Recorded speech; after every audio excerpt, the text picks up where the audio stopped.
तो भाई ये देख सकते हो, हमने आज पहली बार लुंगी ट्राई करी है और मतलब इसमें डिफिकल्टीज तो बहुत सारी हैं। उठाना, ये करना, वो करना, बंदा सुसु कैसे करेगा, वो सारी डिफिकल्टीज हैं। और बस आंखें बंद ही करी थी कि भाई मेरा रोना निकल गया। एंड पता नहीं कैसे ऐसा लग रहा था कि जैसे लॉर्ड कृष्णा, भगवान कृष्णा मेरी आंखों के सामने ही बैठे हैं। और आज भी ऐसा कहा जाता है कि जब साइंटिस्ट चेक करते हैं तो अंदर से दिल धड़कने की आवाज़ आती है। एक बार राजीव गांधी और इंदिरा गांधी भी यहाँ पे आए थे, उनको भी इन्होंने वापस भेज दिया था। उनके भी दर्शन नहीं हुए थे क्योंकि वो पारसी हैं। तो दोस्तों स्वागत है आपका जेठी ब्लॉग्स में। और आज हमारी भारत यात्रा का है डे 262 और अभी हम हैं भाई पुरी में। और आज हम जाने वाले हैं जगन्नाथ मंदिर में माथा टेकने के लिए। एंड आज हमारी थोड़ी लुक अलग है, वो आपको अभी भी दिखाते हैं। तो चलिए आज का ब्लॉग स्टार्ट करते हैं। Welcome to 365 days of dreaming. तो चलिए चलते हैं। तो भाई ये देख सकते हो, हमने आज पहली बार लुंगी ट्राई करी है और मतलब इसमें डिफिकल्टीज तो बहुत सारी हैं। उठाना, ये करना, वो करना, बंदा सुसु कैसे करेगा, वो सारी डिफिकल्टीज है। बट ये है कि पहन के काफ़ी अच्छी लग रही है, कंफर्टेबल भी है। एंड साउथ इंडिया में तो हम बहुत बार पहनने वाले हैं। और ये देखो कहाँ गया हमारा वो भाई दो तो तीन वो पीछे प्रॉपर पंडित मैं दिखाता हूँ। कोई भी बंदा उसको पकड़ के ये बोल सकता है कि भाई पूजा करवा दो। आज दिखाता हूँ, जूम करिए इसको। कोई भी बंदा भाई इसको पकड़ के बोल देगा कि मेरी पूजा करवा दो।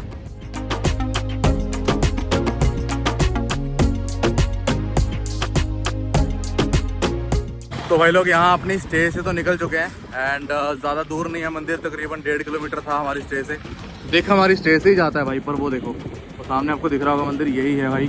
लाइन में एंट्री ले ली है भाई और बहुत ही मस्त वाली वाइब आ रही है कि हाँ सब कुछ पॉजिटिव होने वाला है, सब बढ़िया होने वाला है। लुंगी पहन के जा रहे हैं एंड बस लाइन में लगे हुए हैं। और उसके बाद अभी फ़ोन वगैरह, इतनी जल्दी हो गई आंटी, रुक जाओ। तो इसके बाद फ़ोन वगैरह जमा करवाएंगे, देन चलेंगे भाई सामने टेंपल में। फ़ोन जमा करवा के जाना पड़ेगा, तो ढूंढ ही रहे हैं कि कहाँ जमा करवाना है। हाँ पे अभी दर्शन शुरू होने वाले हैं, अभी हुए नहीं है। और यहाँ पे पीछे भाई प्राइवेट वाले हैं जो कि फ़ोन और मतलब बैग वगैरह जमा करते हैं। और उनसे मैंने बोला कि भाई सिर्फ बैग जमा कर लो, क्योंकि फ़ोन हम गवर्नमेंट में करवाने वाले हैं। बड़े चालाक हैं भाई, सिर्फ फ़ोन लेते नहीं हैं। वो तो हमने किसी को ऐसे पट्टी पढ़ा के दे दिया अपना बैग। 20 रुपये लगे हैं बैग जमा करवाने के। और गवर्नमेंट वाले में अपने आईफोन वगैरह हैं, थोड़े सेफ रहेंगे, तो गवर्नमेंट वाले में ही जमा करवाएंगे भाई, चाहे भीड़ लगेगी। मंदिर की लाइन तो बहुत ही ज़्यादा बड़ी है, लोग मेरे हिसाब से रात के 12 बजे से खड़े हैं यहाँ पे। और अभी यहाँ पे हम करवाने वाले अपना फ़ोन वगैरह जमा। फ्री सर्विस है, इससे अच्छा भाई बाहर 20-20 रुपये मांग रहे थे आईफोन के जमा करने के, क्योंकि उनको पता है कि महंगा फ़ोन है तो लूट लो। उनको ये नहीं पता कि जितना महंगा फ़ोन है उतनी ज़्यादा गरीब है हम भाई फ़ोन जमा करवा देंगे। इसके बाद कोई अभी शूट नहीं करेंगे, सारा शूट हम आपको बाहर आके दिखाएंगे और बाहर से मंदिर के दर्शन करवाएंगे। अंदर फ़ोन वगैरह अलाउड नहीं है। चलिए अभी फ़ोन जमा करवा के अंदर चलते हैं।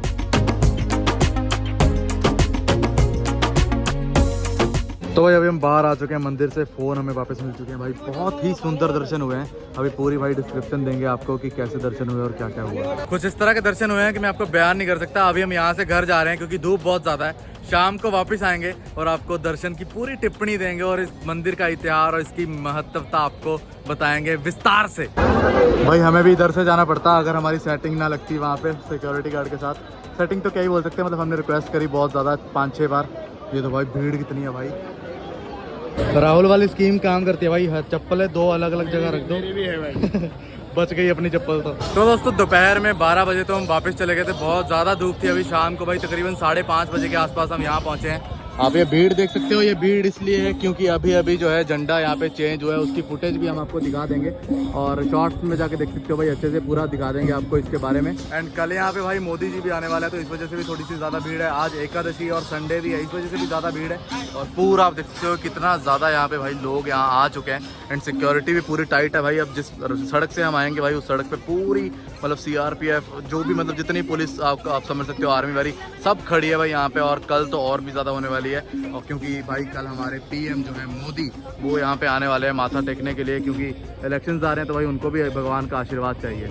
तो हम आज दोपहर में भाई जगन्नाथ धाम में आए थे। हमारे बहुत अच्छे से यहाँ पे दर्शन हुए, क्योंकि हम भाई पीछे से गेट से भाई एंट्री कर ली थी हमने। एंड अंदर जाकर सुबह तकरीबन 8:30 से पहले आपको दर्शन कर लेने हैं, ताकि आपके बिल्कुल अंदर से दर्शन हो पाएँ। और मैं आपको अपनी फीलिंग बताता हूँ कि मुझे कैसा फील हुआ। सबसे पहले तो कि भाई मैं जैसे ही अंदर घुसा, मुझे मतलब मैं किसी भी मंदिर में जाके इतना डिवाइन फील नहीं करता, इतना कनेक्टिंग फील नहीं करता। पर इसके अंदर भाई मैं जैसे ही अंदर घुसा और बस आंखें बंद ही करी थी कि भाई मेरा रोना निकल गया। एंड पता नहीं कैसे ऐसा लग रहा था कि जैसे लॉर्ड कृष्णा, भगवान कृष्णा मेरी आंखों के सामने ही बैठे हैं और उनसे मैं सारी बातें कर रहा हूँ। कम से कम मैं 20 मिनट अंदर था और हमने अच्छी खासी भाई मतलब मैंने कनेक्टिविटी फील करी है। एंड मैं कम से कम 20-25 मिनट रोया हूँ और अपनी सारी जितनी अंदर की बातें थी, जो भी प्रॉब्लम्स लाइफ में चल रही हैं, वो सारी मैंने भाई बताई हैं उसमें।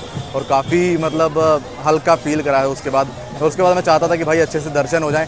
भाई लोगों को 10-10 सेकंड के दर्शन नहीं होते, हमारे दर्शन भाई तकरीबन 5 मिनट के 10 मिनट के हमारे दर्शन थे। अंदर ही हम बैठे रहे भाई, क्योंकि बहुत कम भीड़ थी। ऐसा नहीं कि भीड़ कम थी, हमने थोड़ा टैक्टिक्स अपनाए थे कि भाई आराम से अंदर घुसेंगे, लास्ट में जाएंगे तो दर्शन अच्छे होंगे, तो वही सीन हुआ। अब मैं आपको जगन्नाथ धाम की ऐसी कुछ बातें बता देता हूँ जो कि जगन्नाथ धाम को भाई बाकी के सारे धामों से स्पेशल बनाती हैं। जैसे कि इस धाम को भाई कलयुग का धाम बोला जाता है, क्योंकि जैसे कि आपको पता है कि जो बद्रीनाथ है वो सतयुग का धाम हुआ, द्वारका है जो वो द्वापर युग का धाम हुआ, और जो रामेश्वरम है वो त्रेता युग का धाम हुआ। और ऐसे ही भाई जो कलयुग का धाम है वो जगन्नाथ धाम को माना जाता है। ऐसा कहा जाता है कि अगर जो कलयुग के लोग हैं, अगर उन्हें मुक्ति चाहिए, अगर उन्हें अपने सारे पाप नष्ट करने हैं, उन्हें अगर अपने जो मतलब गलतियाँ करते हैं उन्हें माफ़ करवाना है, तो भाई जगन्नाथ में आइए और यहाँ पे आके माफ़ी मांगे तो आपके जितने भी मतलब आपके पाप करें आपने वो सारे के सारे यहाँ पे माफ़ हो जाते हैं। अब मैं आपको कुछ ऐसी चीज़ें बता देता हूँ जो कि इस मंदिर को थोड़ा रहस्यमय बनाती हैं। जैसे कि भाई पहली बात तो आपको ये बता दूँ कि ये जो मंदिर है ये तकरीबन 2000 साल पहले बनाया गया। इसका जो फ्लैग है वो रोज़ चेंज करा जाता है, अभी रिसेंटली चेंज हुआ, उसकी कुछ फुटेजेज हैं वो भी आपको मैं यहाँ पे दिखा दूंगा। एंड ये भी है कि भाई ऐसा कहा जाता है कि इसका फ्लैग जो है वो उल्टी डायरेक्शन में चलता है। वो हर रोज़ नहीं होता, हमने पंडित जी से पूछा था, वो कभी कभी मतलब ऐसी कुछ तिथियाँ होती हैं, कुछ स्पेशल डेट्स होती हैं जब बाकी के सारे झंडे एयर फ्लो की तरफ जा रहे होते हैं और ये जो है ऑपोजिट द एयर फ्लो करता है। ऐसा कहा जाता है कि मंदिर की एंट्री है, वहाँ पे जो तीसरी सीढ़ी है उसके ऊपर काल बैठे हैं, और जिस मंदिर की साइड से आप एंट्री कर रहे हो, अगर आप वहाँ से एग्जिट करोगे तो जितने भी आपने पुण्य करे हैं वो नष्ट हो जाएंगे, और जितने भी पाप हैं वो तीसरी सीढ़ी आपको दे देगी, क्योंकि वहाँ पे काल बैठे हैं। तो काल आपको पता है कि जिसकी वो बुरा चाहेंगे वो बुरा भी दे सकते हैं, अच्छा चाहेंगे तो अच्छा भी दे सकते हैं। और एक और बात बता देता हूँ, अंदर जो महाप्रसाद बोला जाता है वो ग्रहण करना काफ़ी ज़्यादा ज़रूरी होता है, पर ये भी है कि वो यहाँ पे अब बिकने लगा है, अब फ्री में नहीं मिलता। हमने ग्रहण कैसे करा, हम अंदर गए थे भाई, वहाँ पे काफ़ी सारे लोग खा रहे थे। ऐसी भी मान्यता है कि यहाँ पे अगर किसी से आप मांग के भी ले लो, या हमने लिया है तो हमसे कोई मांग के ले ले तो दे देना चाहिए, चाहे वो हमारे साथ आके हमारी थाली से खाने लग जाए, उसको मना नहीं कर सकते, क्योंकि यहाँ पे कभी भी कुछ जूठा नहीं होता। अंदर भाई जो है एक शरबत दिया जा रहा था और सबको एक ही प्याले में दिया जा रहा था, सब लोग मुँह लगा के पी रहे थे, क्योंकि वही मान्यता है कि यहाँ पे कुछ भी जूठा नहीं होता, चाहे उसमें जानवर ही आके क्यों ना मुँह मार के चला जाए। बाकी अगर आप कहीं भी देखेंगे तो आपको पता है कि थोड़ा ऐसा होता है कि छूत छात की चीज़ें होती हैं, या फिर कोई और नहीं खा सकता हमारी फैमिली के अलावा। हम अंदर गए थे भाई, तो जहाँ पे खा रहे थे सब लोग, उनसे हमने किसी एक बंदे से हमने मांग लिया था, थोड़ा थोड़ा चावल मांग लिए थे, क्योंकि हम पैसे नहीं लगाना चाहते थे और सिर्फ प्रसाद ग्रहण करना था। तो भाई हमने प्रसाद ग्रहण करा, काफ़ी अच्छा लगा। इस मंदिर के अंदर 3 भगवानों की पूजा होती है, लॉर्ड जगन्नाथ, जिन्हें कि हम कृष्ण जी का रूप में मान सकते हैं। इसके पीछे की ये भी कहानी है कि जब कृष्ण जी की डेथ हुई थी तो उनका जो देह है वो नदी में बह गया था, और पूरा जो देह है वो गल गया था, ये कह सकते हैं कि गायब हो गया था, और जो सिर्फ हार्ट है वो बचा था। और लोग कहते हैं कि वो बह के यहाँ पे पुरी में आ गया था, और एक पंडित जी को तब सपना आया कि आप ऐसे करके इसे स्थापित कीजिए और लोग इसकी पूजा करेंगे, कलयुग में यही एक मेन धाम होगा। तो ऐसा कहा जाता है कि जो कृष्ण जी का हार्ट है वो इस मूर्ति के अंदर है, और काफ़ी जो साइंटिस्ट आते हैं उन्होंने स्टेथोस्कोप लगा के भी देखा, जिससे हार्ट बीट चेक करी जाती है। और आज भी ऐसा कहा जाता है कि जब साइंटिस्ट चेक करते हैं तो अंदर से दिल धड़कने की आवाज़ आती है।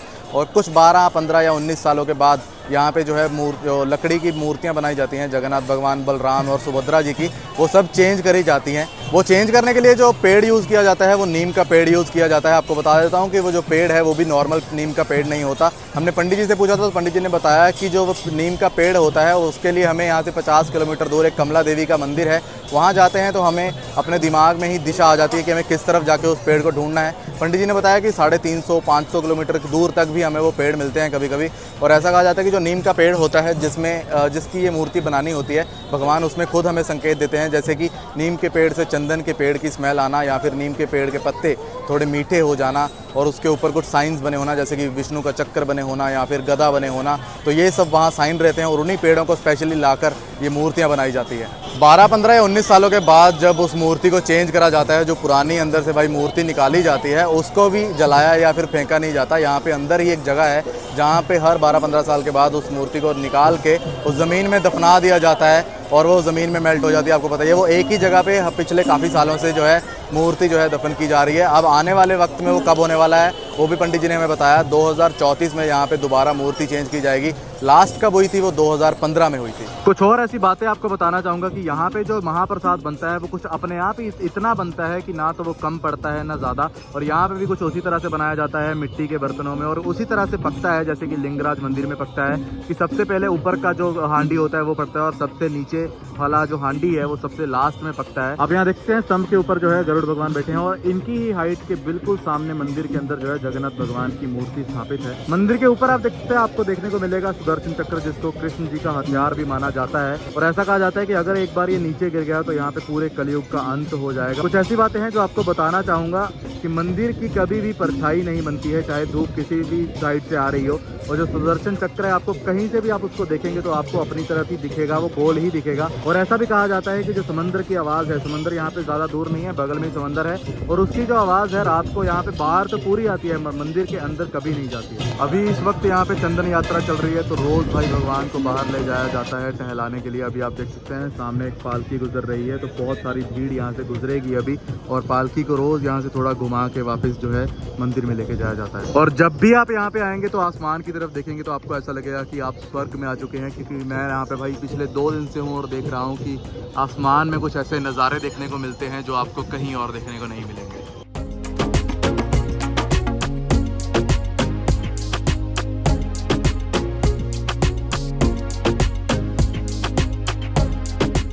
अच्छा, एक और बात आपको बताना चाहूँगा, आई डोंट नो कि आपको अच्छी लगेगी या बुरी, पर यहाँ पे भाई सिर्फ हिंदूज अलाउड है, या फिर वो कम्युनिटीज़ जो कि हिंदू से ही निकली है, जैसे कि सिख और बुद्धिज्म। यहाँ पे ना ही पारसी अलाउड है, ना ही मुस्लिम अलाउड है, ना ही कोई और कम्युनिटी अलाउड है अंदर। एक बार राजीव गांधी और इंदिरा गांधी भी यहाँ पे आए थे, उनको भी इन्होंने वापस भेज दिया था, उनके भी दर्शन नहीं हुए थे क्योंकि वो पारसी हैं, हिंदू नहीं है, इसलिए भाई उनको भी अंदर नहीं घुसने दिया गया था। राहुल भाई आए हैं और भाई पार्टी दे रहे हैं, बहुत बढ़िया है, मस्त है, और पार्टी दे रहे हैं भाई। पार्टी में हमें खिला रहे हैं छैना रबड़ी अंकल जी से भाई, 25 रुपये का है, और मैंने वृंदावन में खाया था वैसे ये, पर यहाँ का भी अच्छा है, बहुत अच्छा है भाई। अब हम मंदिर से जा रहे हैं भाई सीधा बीच की तरफ। यहाँ पे एक बीच है जिसका नाम है गोल्डन बीच, और अभी रास्ते में है, पैदल ही जा रहे हैं। अभी भाई समंदर के पास में आ चुके हैं, दिखाते हैं आपको लहरें भी। थोड़ी पहले भूख लगी है भाई, इसीलिए हम, ये मार्केट है बहुत सुंदर, तो यहाँ पे हम पहले खा रहे हैं भाई। अभी हम गोल्डन बीच पे नहीं है, थोड़ा कोई और बीच है उसी के आसपास का।